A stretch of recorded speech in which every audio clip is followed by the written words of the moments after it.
ये है Gojo Satoru. I mean come on, कौन नहीं जानता इसे। पूरी जुजुत्सु काइसेन सीरीज में ये स्ट्रॉन्गेस्ट कैरेक्टर है और इसकी पावर की कैपेबिलिटीज के सामने कोई भी सोर्सरर आस पास भी नहीं आता है। यहाँ तक कि इसके एनिमीज भी इससे लड़ने से डरते हैं, आई मीन सिवाय इसके। तो इसलिए आज की वीडियो में हम डिस्कस करेंगे गोजो सातोरू के सारे फॉर्म्स। तो स्टार्ट करते हैं सबसे पहले फॉर्म से, जो कि है किड गोजो। सातोरू गोजो एक प्रेस्टिजियस गोजो क्लैन में पैदा हुआ था और लोग ऐसा कहते हैं कि जिस दिन वो पैदा हुआ था उस दिन पूरे जुजुत्सु वर्ल्ड का balance of power he shift हो गया था। पिछले 400 इयर्स में वो ऐसा पहला बच्चा था जो कि दोनों 6 आइज और लिमिटलेस टेक्निक के साथ पैदा हुआ था। लिमिटलेस टेक्निक का यूज करके गोजो ऑलमोस्ट इन्फिनिटी के कॉन्सेप्ट को रियलिटी में ला देता है, जिससे वो डिस्टॉर्टेड स्पेस को अपने अकॉर्डिंग मैनिपुलेट कर पाता है। या मुझे पता है तुम्हें कुछ समझ में नहीं आएगा। सो बेसिकली उसे कोई भी टच नहीं कर सकता। और वहीं दूसरी तरफ उसकी 6 आई की टेक्निक की मदद से वो किसी भी इनसेन लेवल की स्पीड को ट्रैक कर सकता है। गोजो की ये दोनों एबिलिटीज मिलाकर इतनी ज्यादा ब्रोकन थी कि बचपन पर ही उसके सर पे 100K की बाउंटी आ गई थी। उसके बचपन के बारे में हमें ज्यादा कुछ तो नहीं पता है, लेकिन हमने इतना जरूर देखा था कि उसने तोजी जैसे बंदे को भी सेंस कर लिया था जिसके पास कोई कर्स्ड एनर्जी नहीं थी। एंड इवन तोजी ने ये बात खुद कही थी कि पूरी लाइफ में ये पहली और आखिरी बार था कि किसी इंसान ने मुझे सेंस किया हो। तो चलो अब बढ़ते हैं गोजो की नेक्स्ट फॉर्म की तरफ, जो कि थी स्टूडेंट गोजो। अब जैसे जैसे टाइम बीत जाता है गोजो बड़ा हो जाता है और जुजुत्सु हाई में एक स्टूडेंट की तरह ज्वाइन करता है, जहाँ पर गेटो और शोको उसके क्लासमेट्स बनते हैं। नेचुरली टाइम के साथ साथ गोजो ने अपनी पावर्स को यूज करना सीख लिया था, लेकिन वो अभी उस लेवल पर नहीं पहुंचा था जहाँ पर वो उन्हें मास्टर कर पाए। फिर भी उसे अपने टैलेंट की फुल अवेयरनेस थी और इसी बात पे उसे बहुत ज्यादा घमंड भी था। वैसे तो ये गोजो की सबसे वीकेस्ट फॉर्म में से एक है, लेकिन इस टाइम तक गोजो को सबसे ज्यादा स्ट्रॉन्गेस्ट जुजुत्सु सोर्सरर का टाइटल मिल चुका था। खैर इतनी सारी पावर्स के बाद भी गोजो अभी यंग एंड इनएक्सपीरियंस्ड था और ये चीज हमने उसके साथ हुई तोजी की फाइट में बहुत ज्यादा क्लियरली देख ली थी, जहाँ गोजो अपना मिशन कंप्लीट करके आ ही रहा होता है, लेकिन उस मिशन से वो इतना ज्यादा थक गया था कि वो कुछ देर के लिए अपनी इन्फिनिटी बंद कर देता है। एंड उसके इन्फिनिटी बंद करते ही कुछ सेकंड बाद तोजी वहां पर आकर गोजो पर हमला कर देता है और इस बार गोजो तोजी को बिल्कुल भी सेंस नहीं कर पाता। गोजो के बहुत ट्राई करने के बाद भी वो तोजी से हार जाता है, जहाँ तोजी अपनी स्वॉर्ड उसके गले के आर पार कर देता है। गोजो तोजी के अगेंस्ट बिल्कुल भी नहीं टिक पाया, जिससे उसे रियलाइज हो गया कि वो खुद को जितना अनबीटेबल समझता था वो एक्चुअली में उतना नहीं है। लेकिन ये इंसिडेंट उसके लिए अच्छा भी साबित हुआ, क्योंकि इस बैटल के बाद वो और भी ज्यादा स्ट्रांग हो जाता है, क्योंकि यहाँ पर वो अचीव करता है अपनी नेक्स्ट फॉर्म को। तोजी से फाइट हारने के बाद जब गोजो जमीन पर धीरे धीरे मर रहा था, तब फाइट बैक करने की वजह उसके दिमाग में बस एक ही चीज चल रही थी और उसने अपनी सारी एनर्जी एक नई टेक्निक डेवलप करने में लगा दी, जिसे वो कहता है रिवर्स्ड कर्स्ड टेक्निक। एंड ये एबिलिटी काफी ज्यादा कॉम्प्लेक्स है, तो अगर मैं इसे एक्सप्लेन करने बैठूंगा तो तुम्हें घंटा कुछ समझ में नहीं आने वाला, लेकिन इतना समझ लो इस एबिलिटी का यूज करके बंदा अपने वुंड्स को किसी भी लेवल तक हील कर सकता है। लेकिन गोजो इस पावर को डेवलप करने वाला पहला इंसान नहीं था, बल्कि उसकी क्लासमेट शोको ने ये टेक्निक गोजो से कहीं पहले मास्टर कर ली थी, लेकिन वो गोजो को इसे सिखा नहीं पाई थी कभी, क्योंकि हर कोई इंसान इस टेक्निक को अपने हिसाब से सीखता है। पर आखिरकार उस मोमेंट पे गोजो ने इस कर्स टेक्निक को एक्टिवेट कैसे करते हैं ये फिगर आउट कर लिया था, जिससे उसकी पावर उसके प्रीवियस सेल से कई गुना ज्यादा बढ़ गई थी। और जैसे ही वो कम्प्लीटली हील हुआ, उसने तोजी के साथ अपना रीमैच करा एंड इस बार उसने तोजी को बिना किसी दिक्कत के बड़े आराम से हरा दिया, जहां पर उसने अपना एक नया अटैक डेवलप करा, हॉलो पर्पल। जब गोजो ने ये अटैक तोजी के सामने पहली बार यूज करा था तो तोजी एकदम शॉक रह गया था और यही वो पॉइंट था जहां पर गोजो ने अपनी सबसे फेमस लाइन कही थी,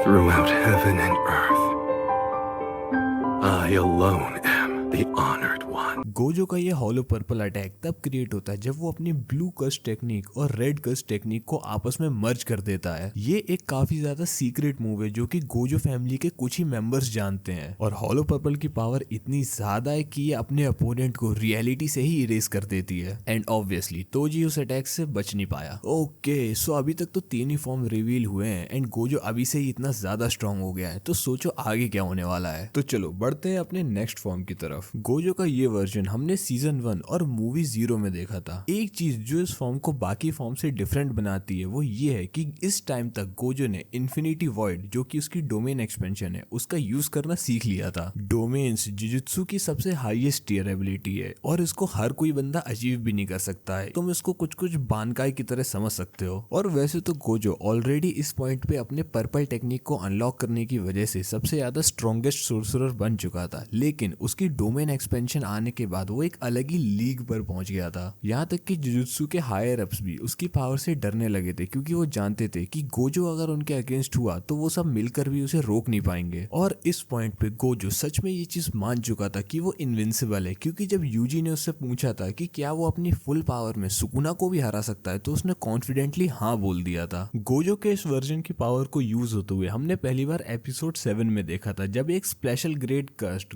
उसके ऊपर हमला कर देता है एंड थोड़े से अटैक्स के बाद ही वो गोजो के ऊपर अपना डोमेन एक्सपेंशन यूज कर देता है, जिसको काउंटर करने के लिए गोजो उस पे काउंटर डोमेन एक्सपेंशन यूज करता है, अपना इन्फिनिटी वॉइड। और क्योंकि उसके डोमेन एक्सपेंशन उस कर्स से काफी ज्यादा ताकतवर थी, तो वो उसे आउटमैच कर देती है। अब गोजो के डोमेन एक्सपेंशन के बारे में तुमने ऑलरेडी इंटरनेट पे कई बार सुन रखा होगा कि ये क्या करता है, कैसे करता है, क्यों करता है, लेकिन फिर भी थोड़ा सा रिकैप दे देता हूँ। गोजो के इन्फिनिटी वॉइड डोमेन एक्सपेंशन में इन्फिनिट टाइम और स्पेस होता है, जहां पर वो अपने अपोनेंट को इन्फिनिट नॉलेज से उसके ब्रेन के न्यूरॉन्स को तबाह कर देता है, जिससे उसके अपोनेंट के सभी सेंसेस काम करना बंद कर जाते हैं और वो एक कोमा लाइक स्टेट में चला जाता है। तो चलो अब बढ़ते हैं गोजो की सेकंड स्ट्रॉन्गेस्ट फॉर्म की तरफ, जो कि हमें देखने को मिलता है शिबुया आर्क में। पूरा शिबुया इंसिडेंट केंजाकू का एक केयरफुली प्लान्ड ट्रैप था ताकि वो गोजो को डाउन कर पाए। ये स्टोरी का वो पॉइंट था जहां गोजो को लिटरली एक इम्पॉसिबल सिचुएशन में डाल दिया जाता है। इसी आर्क के दौरान गोजो ने बहुत सारे पावरफुल कर्स स्पिरिट से भी फाइट करी थी। नॉर्मली ये चीज उसके लिए कोई प्रॉब्लम नहीं होती, लेकिन यहाँ पर उसके पास एक बहुत बड़ा डिसएडवांटेज था, क्योंकि शिबुया में हजारों सिविलियंस मौजूद थे एंड जिसकी वजह से वो फुल पावर में फाइट नहीं कर सकता था। लेकिन यही वो पॉइंट होता है जहां पर गोजो अपने इन्फिनिटी वॉइड और 6 आइज का फुल पोटेंशियल यूज करता है। गोजो ये चीज अच्छे से जानता था कि अगर उसने अपना डोमेन एक्सपेंशन यहाँ पर यूज करा तो यहाँ जितने भी सिविलियंस है वो तुरंत के तुरंत मर जाएंगे। लेकिन तभी गोजो कुछ ऐसा करता है जो सबको शॉक कर देता है। वो अपना डोमेन एक्सपेंशन ओपन करता है, लेकिन सिर्फ 0.2 सेकंड्स के लिए। उसने ये चीज पहले ही कैलकुलेट कर ली थी कि एक नॉर्मल ह्यूमन उसके डोमेन को 0.2 सेकंड्स के लिए सर्वाइव कर सकता है। और इसी 0.2 सेकंड की छोटी सी विंडो में गोजो अपनी 6 साइज की फुल पावर इस्तेमाल करता है और शिबुया स्टेशन में मौजूद सभी कर्स्ड एनर्जीज को खत्म कर देता है। वैसे तो गोजो ने इस आर्क में कोई भी न्यू पावर अचीव नहीं करी थी, लेकिन उसने अपनी ऑलरेडी एग्जिस्टिंग पावर को फुल पोटेंशियल पे यूज करा था। लेकिन इसके थोड़े ही टाइम बाद केंजाकू उसे ट्रैप करके प्रिजन रेल में भेज देता है, जिसके बाद वो अनलॉक करता है अपनी सबसे स्ट्रॉन्गेस्ट फॉर्म को। एंड इससे पहले मैं तुम्हें गोजो की स्ट्रॉन्गेस्ट फॉर्म के बारे में बताऊं, फटाफट से वीडियो को लाइक कर दो और हाइप करना मत भूलना। साथ ही साथ कमेंट करके बताओ कि तुम्हें ऐसी वीडियोस कैसी लगती हैं एंड तुम्हारे पास भी अगर कोई वीडियो आइडिया है तो वो भी जाके कमेंट कर दो। तो चलो अब बढ़ते हैं गोजो की सबसे स्ट्रॉन्गेस्ट फॉर्म की तरफ।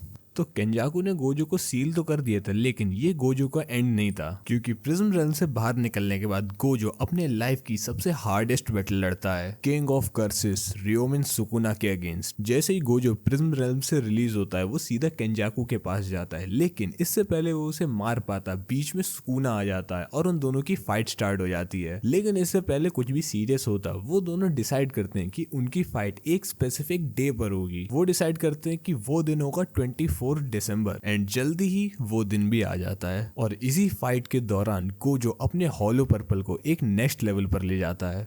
उताहिमे के इनहेट टेक्निक टेम्परेरी तरीके से दूसरे सोर्सरर्स की कर्स्ड एनर्जी को एम्पलीफाई कर देती है। तो जैसे ही गोजो को सुकुना के अगेंस्ट बफ मिला, गोजो ने हॉलो पर्पल को 200% पावर पर रिलीज कर दिया था। गोजो की तरफ से ये काफी ज्यादा स्ट्रॉन्ग ओपनिंग मूव था, लेकिन सुकुना को इससे कुछ फर्क ही नहीं पड़ा। बस उसका हाथ थोड़ा सा जल गया था, लेकिन उसने वो भी फटाफट से रीजनरेट कर लिया। फाइट कंटिन्यू होती है और फाइनली वो मोमेंट आ जाता है जहां पर दोनों अपना डोमेन यूज करते हैं, infinite void versus malevolent shrine. Starting में तो देखने पर ऐसा लग रहा था कि दोनों डोमेन एक्सपेंशंस इक्वली पावरफुल है, लेकिन थोड़ी देर में गोजो के लिए एक बहुत बड़ी प्रॉब्लम सामने आ जाती है। गोजो ये चीज रियलाइज कर लेता है कि मेलोवेलेंट श्राइन बाकी डोमेन से थोड़ी अलग है, क्योंकि इस डोमेन की कोई रेंज ही नहीं है और ये डोमेन बिना किसी बैरियर के क्रिएट करी जा सकती है, मानो कि कोई आर्टिस्ट कैनवास पे नहीं बल्कि हवा में पेंट कर रहा हो। और इसी वजह से इवन दो गोजो और सुकुना के डोमेन्स इक्वली पावरफुल माने जाते हैं, लेकिन सुकुना का डोमेन गोजो के डोमेन को बाहर से तोड़ देता है, जिसकी वजह से अब वो गोजो को आराम से स्लैश कर सकता था। पर फिर एक बार गोजो अपना जीनियस दिमाग को यूज करता है और एक simple shadow style domain create करना शुरू कर देता है, ताकि वो खुद को जल्दी से हील कर पाए और फाइट को कंटिन्यू रख पाए। लेकिन सिर्फ इतना ही नहीं, इसके बाद गोजो कुछ ऐसा करता है जिसे देखने के बाद सभी जुजुत्सु के सॉर्सरर शॉक रह जाते हैं। वो अपनी रिवर्स कर्स्ड टेक्निक से खुद को हील करने की बजाय अपने एग्जॉस्टेड एनर्जी को दोबारा से रिस्टोर करने लगता है, और ये चीज देखकर उता भी शॉक रह जाता है, क्योंकि लॉजिकली ये पॉसिबल नहीं होना चाहिए। और तो और चैप्टर के एंड में नरेटर भी क्लियरली ये चीज बोल देता है कि इस बैटल में कॉमन सेंस काम नहीं आने वाला।